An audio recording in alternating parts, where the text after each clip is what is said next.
My hands were full with her wedding gift when my daughter, Blanche, told me I wasn't welcome. It wasn't a heated argument, it was a quiet, clinical dismissal that froze the world around me. "You're not invited," she said, and with those 3 words, the ground beneath my feet disappeared. I stood there, the box wrapped in shimmering silver paper suddenly feeling like a leaden block.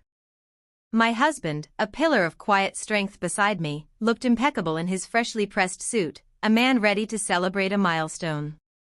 A corsage of delicate, cream-colored roses was pinned to the bodice of my dress, a small, fragrant symbol of a role I was apparently no longer permitted to play. We had orchestrated this symphony of celebration, paid for every instrument, every musician, every note. And now, in the grand crescendo of its beginning, we were being unceremoniously erased, written out of our own narrative. The day Blanche informed us that our presence was not welcome at her wedding was not a moment born of anger or a heated exchange. There was no fiery passion, no tearful outburst that might have, in some strange way, been more palatable. No, her delivery was as calculated and impersonal as a pre-recorded message from a soulless corporation. It was cold, precise, and utterly devoid of emotion, a clinical incision that made the wound infinitely deeper. "Mom, Dad, you're not invited. This is my day. Please leave." Each word was a shard of ice, melting slowly down my spine, leaving a trail of chilling numbness. Not a single syllable was lost on me, each one landing with the force of a physical blow. "Mom, Dad," she had said, her voice imbued with the detached politeness of a stranger addressing 2 people they had mistaken for someone else. There was no warmth, no familiarity, just a hollow echo of a bond that had seemingly evaporated into thin air. "You're not invited," she articulated with a chilling clarity, a directness that was utterly devoid of shame or hesitation. She wasn't nervous, her hands were steady, her gaze unwavering. She wasn't struggling with the weight of her words, she was delivering a decree. She meant every syllable. "This is my day," she declared, the words hanging in the air like a pronouncement of sovereignty. It was as if our very existence, our decision to show up at an event we had single-handedly financed, was a personal affront, a stain on the pristine canvas of her perfect day. "Please leave." The veneer of politeness was so thin it was transparent, a flimsy veil for the brutal dismissal that lay beneath. It wasn't kindness, it was a clear, unequivocal message: go. You are not wanted here. Your presence is an inconvenience. My throat constricted, a knot of disbelief and pain tightening with every passing second. I stood there, a statue carved from frozen chalk, clutching the silver-wrapped box. Inside, nestled in a bed of velvet, lay a necklace, a delicate tracery of gold and pearls that had graced the necks of 3 generations of women in our family. It was a tangible piece of our history, cleaned and polished to a radiant gleam, a symbol of continuity and love that I had been so eager to bestow upon her. I had envisioned this moment for months, imagined the look on her face as she opened it, a slow smile spreading across her lips, perhaps even a welling of tears in her eyes. But she didn't ask what was in the box. She didn't offer a word of thanks. Her gaze slid past it as if it were an insignificant prop in a scene that no longer involved me. Behind her, a few guests had turned their heads, their curiosity piqued not by concern, but by the spectacle we had become. We were a minor disruption, a brief, awkward interlude in the day's festivities. A woman I had never seen before gave me a look that will be forever seared into my memory, a fleeting cocktail of surprise and mild irritation, the kind of look one might give to someone being escorted off a bus for failing to produce the correct fare. No one intervened. No one asked a single question. Not a soul uttered a word in our defense, not even the groom, who stood a few feet away, a silent, passive observer of our public humiliation. I looked at Blanche then, really looked at her, searching for a flicker of the daughter I had raised. Her face was a tranquil sea, unruffled by any discernible emotion. Not anger, not conflict, not even a shadow of sadness. It was simply blank, a void, as if I were a logistical problem she had to efficiently solve before she could return to the more pressing matter of her grand moment. My husband stood beside me, a bastion of silent fury. I saw his hand clench at his side, a small, almost imperceptible movement that spoke volumes to me. I saw the quiet tension in his jaw, a telltale sign of his monumental effort to contain a torrent of pain and rage. He had spent weeks, countless hours on the phone, meticulously sorting out the photographer's contract, negotiating the terms, ensuring every detail was perfect. He had withdrawn a significant sum from his own retirement fund to pay the deposit for the venue, a sacrifice he had made without a moment's hesitation. And she hadn't even thanked him. My mind reeled, a chaotic slideshow of all the moments leading up to this one, the subtle and not-so-subtle signs that we had so willfully ignored. I thought of the moment she had told me not to come to her dress fitting. "It'll be a bit chaotic, Mom. I'll send you pictures," she had promised. The pictures never arrived. I remembered the day she had forwarded us the venue confirmation, a terse email with the subject line, FYI. "We picked this one," she had written. "Hope you're okay with it." We weren't included in the decision, we were merely informed of its outcome. The florist had called me directly for the final approval on the arrangements, a detail Blanche had conveniently omitted to mention. I had paid the invoice quietly, without a word to her, not wanting to add to her stress. "Mom, please don't stress me out," she had said, her voice laced with impatience, when I had asked if I could see the mock-ups of the centerpieces. "I just want to enjoy this process." And so, I had let it go. I had let it all go, convinced that this was the sacred duty of a mother, to absorb the friction, to smooth the path, to make herself smaller so that her child could shine brighter. And now, she was telling me to leave, in front of a crowd of strangers and acquaintances, as if we were uninvited vagrants who had crashed her exclusive party. She turned then, a graceful pivot away from the wreckage she had just created, and walked away without a backward glance. One of her bridesmaids, a young woman with a practiced smile, leaned in and whispered something in her ear. They both laughed, a light, tinkling sound that echoed in the cavernous space of my shock. That sound, the sound of her laughter in the immediate aftermath of our expulsion, lodged itself in my ears, a cruel and discordant note that would replay in my mind for days to come. It wasn't just disrespect. It wasn't just a breathtaking display of selfishness. It was cruelty, cold and meticulously practiced. We left.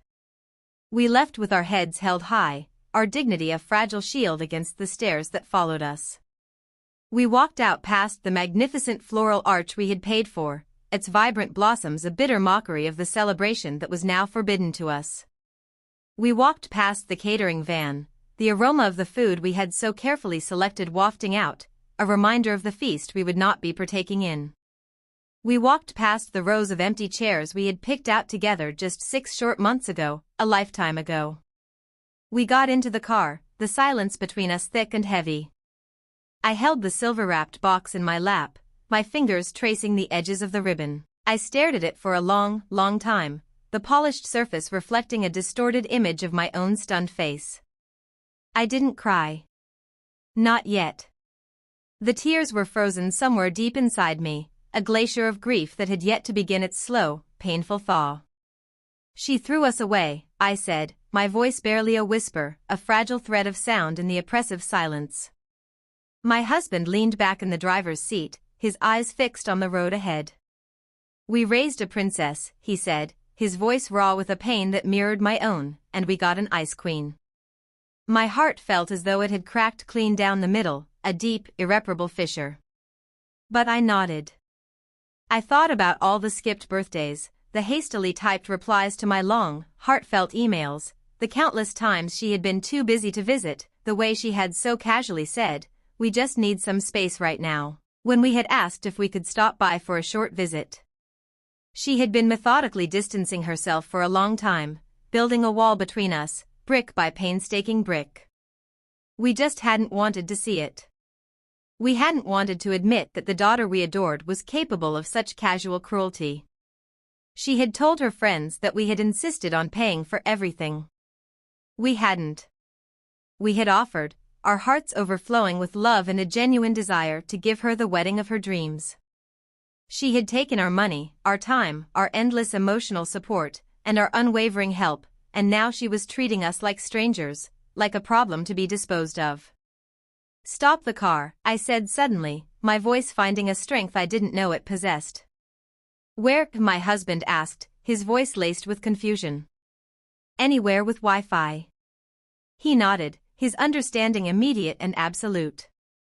He turned off the highway, his movements precise and deliberate, and pulled into the parking lot of a small, unassuming roadside cafe. We walked inside, the mundane clatter of plates and conversation a stark contrast to the maelstrom raging within me. We sat down at a small table, opened our phones, and connected to the cafe's Wi-Fi. The wedding was still in full swing. The guests were still mingling, the music was still playing, the photographer was still capturing moments of a joy that felt like a betrayal. But not for long. We still had a measure of control. Our names were on the contracts. The final payments were still pending. We had options. My husband, his face a grim mask of determination, called the venue. I called the florist, then the decorator, then the caterer, then the music coordinator. My voice was calm, my tone even, as I delivered the news. Yes, I understand the event is already in progress, I said to each of them, but I am the one who is paying for it. Cancel it. There was no yelling, no threats, just a calm, cold clarity that surprised even me. She had thrown us away. So, we were taking our gift with us. Within the hour, the calls and messages began to flood in, a digital tsunami of confusion and outrage. But that was for later. In that moment, as we sat at a two-top table in a forgotten cafe, sipping cold coffee and making a series of quiet, devastating calls, I felt something profound shift inside me. It wasn't anger, not yet. It wasn't bitterness. It was a sense of finality, a door closing on a chapter of my life that had been defined by self-sacrifice and unrequited love. She had chosen to cut us out. So, we were stepping out completely. And she would feel the loss. Because without us, there would be no music, no dinner, no flowers, no celebration. She wanted us to be invisible.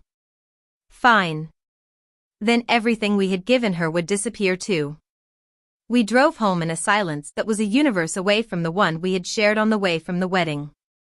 This was not the silence of comfort, of shared understanding. This was the silence of the abyss, a cold, empty void that sank into your bones and chilled you from the inside out. The road stretched before us, a long, gray ribbon unwinding into a sky that had turned a pale, washed-out gray, a stark contrast to the brilliant, cloudless blue that had promised a perfect wedding day. I stared out the window, the passing landscape a meaningless blur. It wasn't just what Blanche had done today. It was the culmination of a lifetime of small hurts, of tiny paper cuts that had finally bled me dry.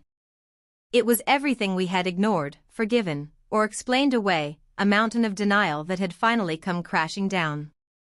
Each mile that brought us closer to home unearthed a fresh memory, each one sharper and more painful than the last. They stacked up, one on top of the other, a towering monument to our own blindness, until I felt as though I couldn't breathe. I remembered when Blanche was a teenager and we had bought her first car. It wasn't new, but it was safe, reliable, and all we could afford. She hadn't said thank you then either. She had simply taken the keys, a flicker of disappointment in her eyes, and driven off to her friend's house. I didn't ask for a used one, she had muttered under her breath, a comment I had pretended not to hear. My husband had laughed it off, his usual refrain of "she'll appreciate it later" a soothing balm on my wounded feelings. She never did. Then there was college. We had co-signed the loans, paid her rent for the first year without a second thought, sent her care packages overflowing with her favorite snacks, handwritten notes, and homemade cookies. Her calls were sporadic, usually coinciding with a need for more money or a favor. She rarely called just to talk, to share a piece of her life with us. When she graduated, she had invited us to the ceremony, but she had spent the entire time with her friends and her boyfriend's family. We had to ask a complete stranger to take a single photo of the three of us, a forced, awkward tableau of a family that was already beginning to fracture. And still, we had smiled, our faces masks of parental pride, telling ourselves that it was her age, that she would mature, that she would eventually come back to us. But it didn't stop. When she landed her first job, we had helped her move, bought her new furniture, and spent 2 long, exhausting weekends setting up her new apartment. She had offered a single, perfunctory thanks before leaving to meet a friend for dinner, leaving us in a sea of half-empty boxes and unassembled furniture. The signs had been there all along, a trail of breadcrumbs leading to this exact moment. Years of small dismissals, quiet rejections, and a subtle, insidious erasure. But we had kept showing up, our hearts full of a stubborn, unconditional love, because that's what parents do, isn't it? We give, we stay, we hope. I looked over at my husband as he drove, his face an unreadable landscape of stoicism. But I saw the tightness in his jaw, the rhythmic tap of his fingers on the steering wheel, the subtle tells that betrayed the storm raging within him. He felt it too. The weight of the years, the cumulative hurt, all of it rising to the surface now that the curtain had been so brutally torn back. When we got home, I couldn't bring myself to go inside right away. I sat on the porch swing, the silver-wrapped box still in my lap, a heavy, symbolic weight. That necklace had been my mother's. She had worn it on her wedding day, a radiant bride full of hope and dreams. I had worn it at mine, a young woman embarking on a new chapter of her life. Blanche had once played with it as a child, a tiny whirlwind of a girl, spinning in front of the mirror, her eyes wide with wonder. "I want to wear this when I get married," she had declared, her voice full of a childish certainty that now felt like a cruel joke. She hadn't even glanced at the box today. Inside, I could hear my husband on the phone, his voice a low, steady murmur as he methodically cancelled the pending payments. His tone was calm, but there was a sharp, steely edge to it, a tone he only used when he had been pushed past his breaking point. I finally went inside, placed the box on the kitchen table, and sat down across from it, as if it were a person I needed to confront. Then, I opened my laptop. The emails were a digital monument to our slow, methodical exclusion. Dozens of them, a chronological record of our journey from active participants in the wedding planning to relegated observers. "We've decided to go with a different cake vendor. Can you just send the deposit directly to the planner? It'll be easier that way. We've moved the rehearsal dinner to Friday afternoon. Hope that still works for you." Hope. They always hoped, but they never asked.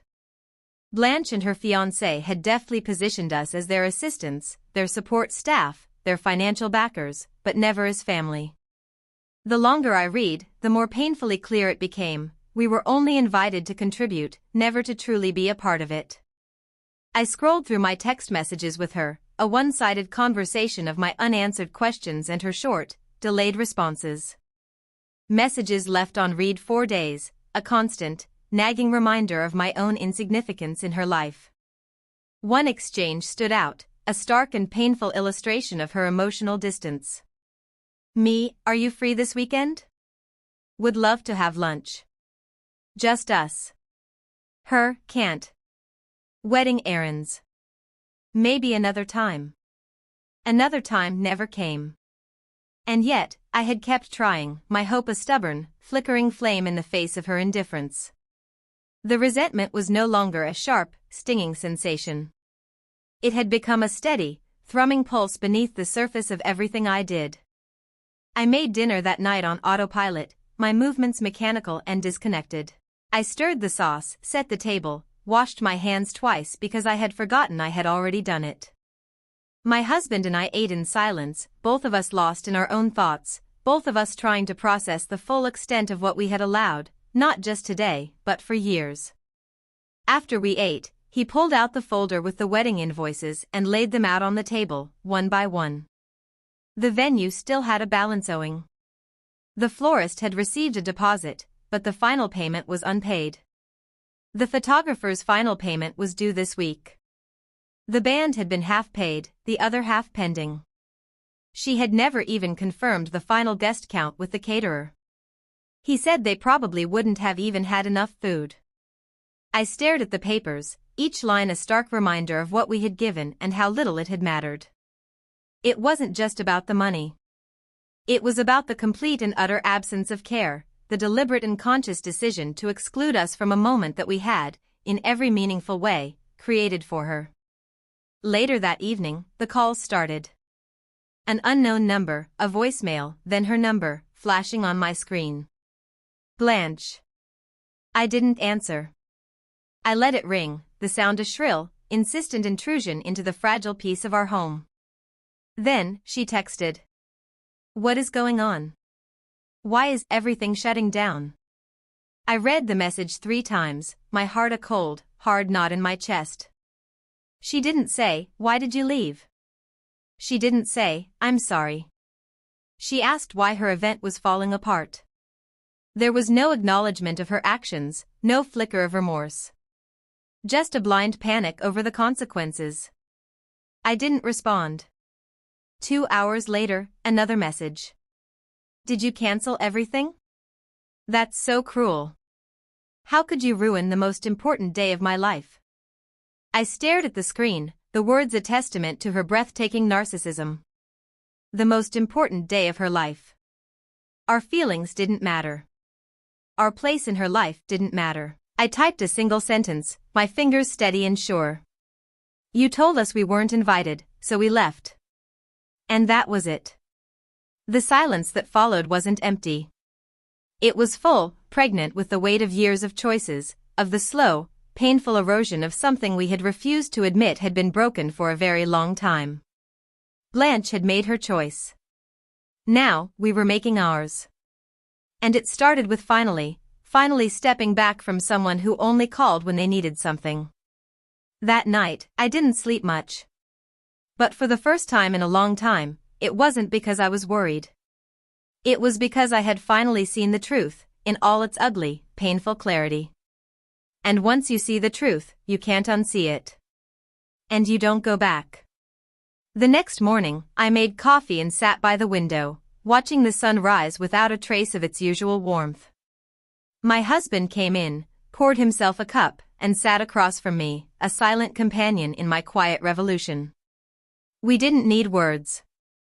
We were both thinking the same thing. We were done begging to be included. We were done explaining why we mattered. A few more texts arrived that day, from her friends, from her new in-laws, all of them asking why we had acted out. They didn't ask what Blanche had said. They didn't know we had been told to leave. She hadn't told them the truth. She had painted us as difficult, as dramatic, as ungrateful. It didn't matter. We had the receipts, the contracts, the records, and the truth. And for the first time, that was enough. Because for the first time, we were choosing ourselves. And it felt like a door closing softly, not with anger, but with a profound and liberating peace. I didn't answer the phone for 3 days. Every call, every text, every buzzing notification that vibrated across the screen, I let them sit, unanswered. It wasn't a punishment, not really. It was a necessary period of silence, a space for me to sit with myself, to confront the reality I had so steadfastly denied for so long. I spent the 3rd day sifting through old folders in the hall closet, a dusty archive of our lives. Contracts, bank transfers, emails I had printed out for some forgotten reason. I opened a large manila envelope and pulled out our last will and testament, its pages still crisp and new. Blanche's name was there, in bold, black letters, our sole beneficiary. I stared at it for a long, long time, a wave of nausea washing over me. What had we done? I went into the living room, where my husband was staring blankly at the news, his mind clearly a million miles away. I handed him the envelope. We need to talk to someone, I said, my voice quiet but firm. He didn't hesitate. He simply nodded. That afternoon, we made an appointment with a financial planner, a stranger with no ties to Blanche, no preconceived notions about our family. I wanted a cold, impartial eye on our accounts, someone who would see us as names and numbers, not as a family teetering on the brink of an irreversible rupture. In his sterile, modern office, we laid out the facts of our situation, carefully omitting the emotional maelstrom that had brought us there. We paid for a wedding we weren't allowed to attend, I explained, my voice steady. We were removed from the event, but we are still financially bound to it. The planner blinked, a flicker of surprise in his otherwise impassive eyes. And you want to know how to secure your assets going forward, he asked. That, I said, and how to limit access. He asked about joint accounts, about shared financial documents, about any potential loopholes. She doesn't have direct access, I said. Not directly, my husband added, his voice grim, but she's persuasive. She knows how to make everything seem like an emergency. The planner offered a small, polite smile, the kind of smile that said he had heard this story, in one form or another, 100 times before. We left with a folder full of options, a roadmap to financial independence. Trust structures, emergency freezes, new wills, all the legal and financial tools people never think they need until they are drowning in the consequences of their own misplaced trust. That night, as I was folding laundry, a memory ambushed me, so sharp and vivid it made me drop a towel. I was 19 years old. My father had just remarried, and I had shown up at his house one evening without calling first, a spontaneous, youthful impulse. His new wife had answered the door, her smile tight and unwelcoming. He had stood behind her, a silent, uncomfortable figure. He hadn't invited me in. You should have called first, he had said, his words a gentle but firm rebuke. This is our space now. The sting of that rejection, the shame of that moment, a feeling I hadn't revisited in decades, came rushing back. I felt it again, that same sense of being an outsider, an inconvenience, when my own daughter had uttered those eerily similar words, "This is my day. You're not invited." And just like that, I was back on that doorstep, a young woman feeling unwanted and out of place. And then, something strange happened. A new emotion began to bubble up through the layers of hurt and sadness. I began to feel angry. Not a hot, fleeting anger, but a cold, steady rage. And that was new. The next morning, I sat down at my laptop and navigated to Blanche's social media page. And there it was. A carefully curated collection of photos from what was left of her wedding. The captions were a masterclass in spin, filled with saccharine phrases like resilient love and unshakable bond. There was not a single mention of us. There was a photo of her and her new in-laws, their faces beaming with a manufactured joy. I looked closer. Her dress had been altered. The planner offered a small, polite smile, the kind of smile that said he had heard this story, in one form or another, 100 times before. We left with a folder full of options, a roadmap to financial independence. Trust structures, emergency freezes, new wills, all the legal and financial tools people never think they need until they are drowning in the consequences of their own misplaced trust. That night, as I was folding laundry, a memory ambushed me, so sharp and vivid it made me drop a towel. I was 19 years old. My father had just remarried, and I had shown up at his house one evening without calling first, a spontaneous, youthful impulse. His new wife had answered the door, her smile tight and unwelcoming. He had stood behind her, a silent, uncomfortable figure. He hadn't invited me in. You should have called first, he had said, his words a gentle but firm rebuke. This is our space now. The sting of that rejection, the shame of that moment, a feeling I hadn't revisited in decades, came rushing back. I felt it again, that same sense of being an outsider, an inconvenience, when my own daughter had uttered those eerily similar words, "This is my day. You're not invited." And just like that, I was back on that doorstep, a young woman feeling unwanted and out of place. And then, something strange happened. A new emotion began to bubble up through the layers of hurt and sadness. I began to feel angry. Not a hot, fleeting anger, but a cold, steady rage. And that was new. The next morning, I sat down at my laptop and navigated to Blanche's social media page. And there it was. A carefully curated collection of photos from what was left of her wedding. The captions were a masterclass in spin, filled with saccharine phrases like resilient love and unshakable bond. There was not a single mention of us. There was a photo of her and her new in-laws, their faces beaming with a manufactured joy. I looked closer. Her dress had been altered. It wasn't the one she had chosen with me, the one we had paid a small fortune for. That one had been sent back, she had said, because it didn't fit the theme. Another picture showed her and the groom standing beside a simple, unadorned arch, not the magnificent floral creation we had ordered. That must have been dismantled when the florist left. And still, she pretended, for the benefit of her online audience, that everything had gone off without a hitch. My chest tightened. She hadn't just excluded us. She had erased us. My phone buzzed, a number I didn't recognize. I answered, my voice wary. "Is this Blanche's mother?" a woman's voice asked. "Yes," I replied. "Hi, my name is Jessica. I work for Rachel's Flowers and Events. We handled some of the floral arrangements at your daughter's wedding." Handled. We received a partial cancellation, and then the event stopped mid-prep. I just wanted to clarify what to invoice. Partial cancellation. I realized then that Blanche must have tried to salvage the situation, to rebook things behind our backs after we had pulled the plug on the payments. She had likely called the vendors in a panic, trying to spin a story, trying to work around us instead of with us. "Send the invoice to me directly," I said, my voice cold and clear. "We'll settle the remaining cancellation fees." Nothing more. "Understood," she said. I hung up. Another lie.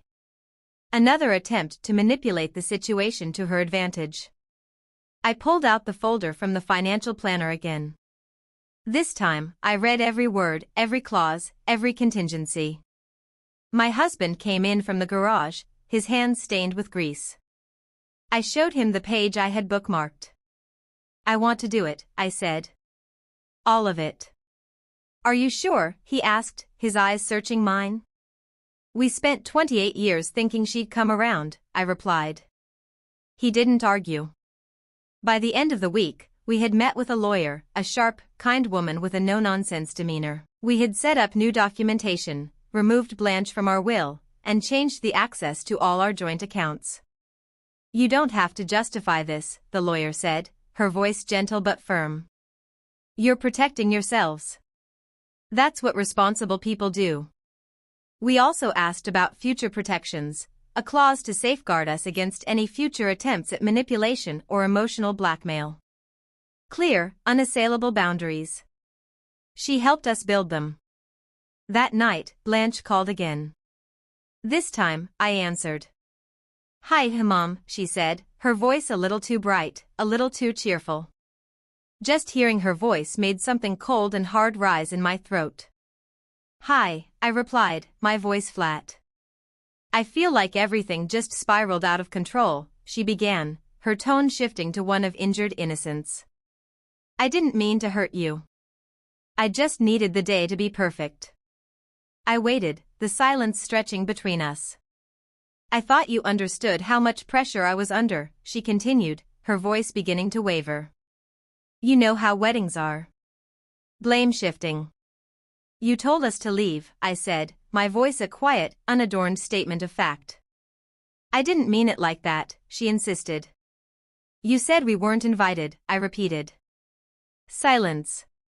"Then, can we just move past this?" "No," I said. "What do you mean?" she asked, a note of panic creeping into her voice. "I mean, we're not going to pretend it didn't happen," I said. "And we're not going back to the way things were." She started to cry then, a torrent of tears that I knew were more for herself than for us. "I don't know what else to say," she sobbed. "You said enough," I replied. "You made your choice. Now, we're making ours." I could have yelled. I could have screamed, unleashed a torrent of all the things she had taken from us, the love she had used like a line of credit. But I chose to remain calm, to let my silence be the sharpest answer. I hung up. The quiet that followed was a different kind of quiet. It was the right kind of quiet. It was the quiet of freedom, of liberation from a toxic cycle of love, sacrifice, and silence. Now, our love would come with boundaries and consequences. And something deep inside me finally began to heal. Just before bed, I opened a drawer and pulled out an old family photo, the three of us on a beach years ago, our faces bright with a happiness that now seemed like a distant dream. I stared at it for a long, long time. Then, I slid it into a folder, which I labeled, "What We Let Go." And for the first time in years, I felt lighter. By the following Monday, something fundamental had shifted within me. It wasn't a conscious decision, not something I announced or even articulated to myself. I simply opened my laptop, clicked through my saved folders, and began to put things in motion. The first thing I did was contact the lawyer again. I wanted every document updated, signed, notarized, and legally sealed. Blanche was no longer our default heir, not out of spite, but out of a stark and painful necessity. We weren't punishing her, we were protecting ourselves from any further harm. The calm that settled over me during this process was unfamiliar, a strange and welcome peace. For the first time in years, I didn't feel the frantic, desperate urge to fix everything, to patch up the cracks before the entire structure came crashing down. It had already fallen apart, and we were still standing. The lawyer called to confirm that everything had been finalized. "It's all done," she said, her voice professional and efficient. "You've secured everything." I thanked her and hung up, my hand steady as I placed the phone back in its cradle. No shaking, no second guessing. Later that day, I emailed our bank, requesting a review of all joint accounts with our daughter. No more emergency transfers, no more late-night requests that came disguised as desperate pleas for help. We switched banks altogether the following week, a clean slate, a fresh start. It was never just about the money. It was about the pattern, the ingrained, reflexive response to her every need. From the time she was 15 and needed that designer dress for prom because everyone else is wearing something nice, and I don't want to look poor, to just 2 months ago, when she had asked us to cover the extra fees for the new wedding planner she had hired without consulting us. Every time, she had gotten what she wanted, and every time, she had given a little less of herself in return. So now, we were drawing the line. Then the storm hit. When Blanche found out about the legal changes, the calls didn't just come from her, they came from everyone. "How could you?" she had screamed into my voicemail, her voice a raw, jagged wound of fury. "You just cut me out like I'm nothing, after everything I've been through. You think this is fair? You blindsided me. I didn't even get a conversation, just lawyers and papers." Her voice had cracked, but it wasn't with sadness. It was with a pure, unadulterated rage. The next day, her husband called, his tone now cold and menacing. "This is vindictive," he had said flatly. "You're causing irreparable damage. Don't think this won't affect your future." Then came the texts, long, rambling paragraphs of angry accusations from Blanche. "You always made me feel like I owed you everything. Maybe this is what you wanted all along, to control me until the very end. I'm your daughter, not your employee. You act like love should come with contracts." Then, a group chat materialized on my phone, a digital tribunal of extended family, mutual friends, and some names I hadn't seen in years. Somehow, she had managed to pull them all into her orbit, to rally them to her cause. "We heard what happened. This is wrong. You're still her parents." She was emotional, but this is too far. Undo it. Be the bigger person. And then, she had said something that I will never forget, a single sentence that cut deeper than any scream. "You've always been selfish. This just proves it." Selfish. That word. After decades of selfless giving, after covering rent, tuition, phone bills, therapy sessions, and a wedding that had cost more than our first house, selfish. I had laughed. For the first time in days, I had laughed out loud, a harsh, humorless sound that surprised even me. It wasn't a laugh of joy, it was a laugh of sheer, unadulterated disbelief. Because only someone who had never truly seen me, who had never truly understood the depth of my love and sacrifice, could ever call me that. But the most unexpected thing happened a week later. A message from my younger sister, someone I hadn't spoken to in any meaningful way in months. "I saw what Blanche posted," she wrote. "I'm sorry, but I get it now. I always thought you were overprotective. Now I see you were just always cleaning up after her." For once, someone saw it. I cried then. Not because I was sad, but because I was finally seen. I made a list of everything Blanche still had from us, a tangible accounting of our shared lives. Gifts, accounts, shared services. I started to systematically remove our names, unsubscribing, disconnecting, severing the ties that had bound us together for so long. She might not have noticed yet, but the threads were being cut, one by one. Not out of vengeance, but out of a newfound clarity. That week, I also made an appointment with a counselor, someone to talk to, not about Blanche, but about me, about how I had allowed myself to disappear so completely into the role of mother that I hadn't even noticed it was happening. She asked me a question during our second session that stopped me in my tracks. What would your life have looked like if you hadn't been a parent? I had no answer. For 30 years, that had been my entire identity, provider, peacemaker, background character in someone else's life story. Now, I had to find my own. Then, on a Friday evening, the phone rang. Not Blanche this time. Her husband. I debated answering, but curiosity got the better of me. "Hello, Mrs. Holloway," he said, his voice hesitant. "Hi, it's David." "Yes," I replied. He paused. "I just wanted to check in.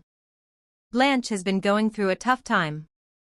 I let the silence stretch, a vast, empty space between us. "She misses you," he added, his voice soft. "Does she?" I said, my words devoid of malice, just a simple, unadorned truth. "I think things just got emotional that day," he said, his voice pleading. "She regrets how it happened." "Regret is easy," I said. "Change is harder." He cleared his throat. "Would you consider talking to her again? Maybe coming over. We could have dinner. No pressure. Just try again." I almost said yes. Out of habit, out of that deeply ingrained sense that I must always be the one to fix things, to mend the broken pieces. But I didn't. "No," I said, my voice gentle but firm. "We're not coming over." He didn't argue. He just said, "I understand," and hung up. That night, I printed out a copy of the new trust documents and placed them in our safe. I included a letter, signed by both of us, explaining our decisions. Not to justify, but to record, to create a final, definitive account of our truth. By the weekend, more messages had poured in. One of Blanche's friends wrote, "I always admired your family. I don't understand why you'd take this route." Another said, "She's devastated. She feels abandoned."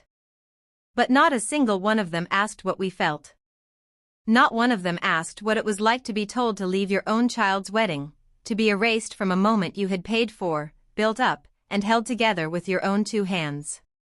The final straw came in the form of a voicemail from Blanche, a message I will never forget. "You broke me," she had said, her voice thick with a self-pity that was almost breathtaking in its audacity. "And you'll regret this one day." I played it twice, then deleted it. The week ended with a knock on the door. A delivery. A large, elegant envelope. Inside, a formal invitation to a reconciliation dinner at a restaurant we had once loved, with a handwritten note. "Let's talk. Let's fix this. Love, Blanche." I read it twice. And then, I placed it in the same folder as the old family photo, not as a memento to be cherished, but as a reminder of the moment I chose peace over performance. And I didn't go. It started with a silence I didn't expect. After I ignored the invitation to the reconciliation dinner, a week went by without a single word from Blanche. I allowed myself a flicker of hope, a naive belief that perhaps, just perhaps, my quiet refusal had made more noise than any angry confrontation ever could. But I was wrong.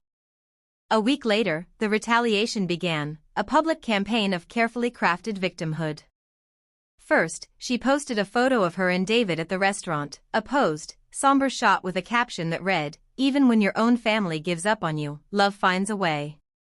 The comments flooded in, a wave of sympathy and support for the wronged daughter. "You deserve better. Some parents just don't appreciate what they have. You're so strong." I watched as the narrative was twisted, molded into a version of events that cast me as the villain, the cruel, unfeeling mother who had abandoned her child in her time of need. I was being blamed for protecting myself. Then came the private messages, a slow, steady drip of concern and curiosity from a former neighbor, an old coworker, my cousin. "Hey, just saw Blanche's post. Are you two okay? Sorry to intrude, but I hope you're hanging in there. Family stuff is hard. Can you just tell your side of the story? Because this looks bad." I didn't reply to any of them. Instead, I poured myself a cup of tea, sat by the window, and stared out at my garden. The roses I had planted last spring were finally in full bloom, their vibrant red petals a defiant splash of color against the green. They were resilient, unapologetic, beautiful. That day, I took out the folder where I had placed her note, the wedding receipts, the trust documents, everything. I flipped through each page slowly, not with sadness anymore, but with a cold, hard clarity.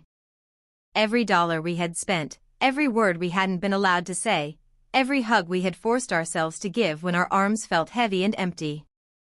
I remembered her 6th birthday, the pure, unadulterated joy on her face when we had surprised her with a pony ride. I remembered the night she had broken her arm, and I had stayed awake for 48 hours straight by her hospital bed, a silent, watchful guardian. I remembered the time she had failed her driving test and had cried in the car for an hour while I held her hand, my heart aching for her. I had always been there. But at some point, I had stopped being a person to her. I had become a service, a utility. And when the service is disconnected, people complain. The phone rang again. David. This time, I let it go to voicemail. He sounded tired, defeated. "We didn't think you'd actually go through with all of this," he said, his voice a low, weary sigh. "Blanche isn't doing well. She's angry, yes, but she's also confused. She's used to you fixing things. She's used to you showing up." I stopped the message there. I didn't need to hear the rest. That night, I wrote a letter, not to send, but for myself. I wrote down everything I had never said out loud, all the unspoken hurts, the silent resentments. I wrote about how it felt to be excluded from your only child's wedding, about the way I had slowly lost my own voice, drowned out by the constant clamor of other people's needs. I wrote about how painful it was to finally realize that love, when taken for granted, can become invisible. I ended it with a single line: "I love you, but I love myself now, too." Then, I folded it carefully and tucked it into the back of the folder. The next day, we received a formal letter from her lawyer, a request for mediation to discuss financial concerns. She wanted access to an educational fund we had set up for her years ago, but had never closed. My hands shook as I read it, not with fear, but with a profound and bone-deep exhaustion. She was still asking, still reaching, still expecting. That afternoon, I went to the bank and permanently closed the account. I didn't leave a note. I didn't offer an explanation. I let the silence speak for me. A few days later, my husband and I went out for breakfast, a small, simple act of normalcy in the midst of the chaos. We split a plate of pancakes and talked about painting the kitchen. For the first time in months, we didn't talk about Blanche. And it felt okay. Then, as we were walking back to the car, a woman I didn't recognize approached me. "Are you Blanche's mother?" she asked. I paused, my guard instantly up. "Yes," I replied. "I just wanted to say," she began, her voice soft. "I read what she wrote, and then I read what you posted. Your story, it made me rethink a lot of things with my own daughter. Thank you for being brave." I nodded, stunned into silence. I hadn't posted anything publicly, just a short, Anonymous reflection in a private online forum for parents. But it had reached someone. That night, I sat on the porch, the folder beside me, a silent testament to my journey. I didn't cry. I didn't plan my next move. I just breathed. And I realized with a sudden, startling clarity that I didn't need her to apologize anymore. She might never understand what she did. She might always cling to her own version of the story, the one where she was the victim and I was the villain. But I had finally stepped out of the role I was never meant to live in forever.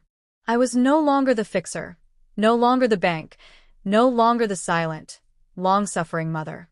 I was just me, standing, breathing, living. If you have ever felt like you don't belong, you are not alone. And if you have ever stayed quiet to keep the peace, maybe it's time to let your silence speak.